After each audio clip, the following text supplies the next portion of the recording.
tenido la oportunidad de renegociar nuestro obsoleto convenio regulador. La Administración nos dio la oportunidad para ello, pero el resto de los sindicatos no han hecho unión y han bloqueado la negociación.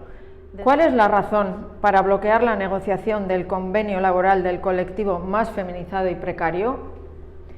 ¿Por qué solo en este colectivo han bloqueado la negociación del convenio? Trabajar los pasos necesarios para lo que se necesita en una OPE de consolidación y al mismo tiempo renegociar nuestro convenio regulador, que una cosa no quita la otra.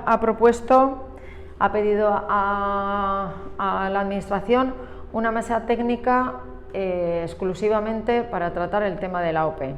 El 18 de junio la Administración aportará los datos actuales de la plantilla, edad, perfiles, titulaciones, etc. Concretar el número de plazas que salgan antes del 31 de diciembre del 2021. LAB va a seguir intentando abrir la negociación y va a seguir trabajando para que la consolidación de los puestos de trabajo y estabilización sea un proceso adecuado al colectivo. Seguiremos luchando por nuestro nuevo convenio y, por supuesto, por la renegociación de la OPE también. ¡Gora LAB!